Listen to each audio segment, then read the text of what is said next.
আইপিএলের এবারের আসরটা যেন একেবারে ব্যাটারদের জন্য।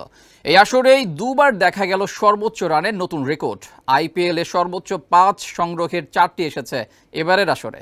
4 ছক্কার ফুল ঝুড়েই ছুটছে প্রায় প্রতি ম্যাচে। সানরাইজার্স হায়দ্রাবাদ একাই ভেঙে চলেছে একের পর এক রেকর্ড।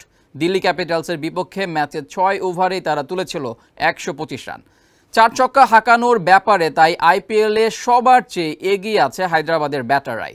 649 ছক্কা এবং 1122টি 4 দেখেছে এবারের আইপিএল।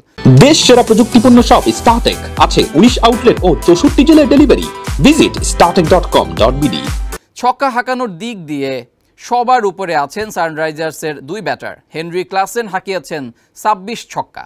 এরপরেই আছে অভিষেক শর্মার নাম। তরুণ এই ভারতীয় ব্যাটার হাঁকিয়েছেন 24 ছক্কা। দুজনেরই অবশ্য 4-এর সংখ্যা অনেকটা কম। ক্লাসেন 26 ছক্কার বিপরীতে মেরেছেন 9-4, আর অভিষেক 24 ছক্কার সঙ্গে মেরেছেন 18টি 4। ছক্কা হাঁকানোর তালিকায় সানরাইজার্সের ট্রাভিস হেড আছেন 7ম স্থানে। সবচেয়ে বেশি 39 4 হাঁকানো এই ওপেনার মেরেছেন 18টি ছক্কা। 6 হাঁকানোর দিক থেকে তৃতীয় স্থানে আছেন যৌথভাবে 3 জন। কলকাতা নাইট রাইডার্সের সুনীল নারিন হাঁকিয়েছেন 20টা ছক্কা। সমান সংখ্যক ছক্কা মেরেছেন রাজস্থান রয়্যালসের রিয়ান পরাগ এবং লখনৌ সুপার জায়ান্টসের নিকোলাস পুরান। বেঙ্গালুরুর দীনেশ কার্তিক মেরেছেন 19 ছক্কা। 18টি করে ছক্কা মেরেছেন ট্রাভিস হেড, রোহিত শর্মা এবং বিরাট কোহলি। হেড এবং কোহলি দুজনেই আছেন 4 মারার তালিকার শীর্ষে।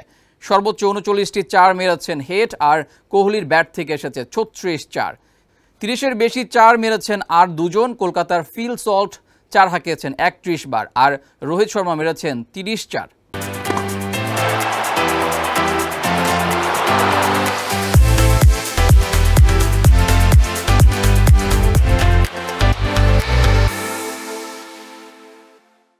খেলাধুলার আরও খবর জানতে চোখ রাখুন কালবেলার ফেসবুক পেজ এবং ইউটিউব চ্যানেলে।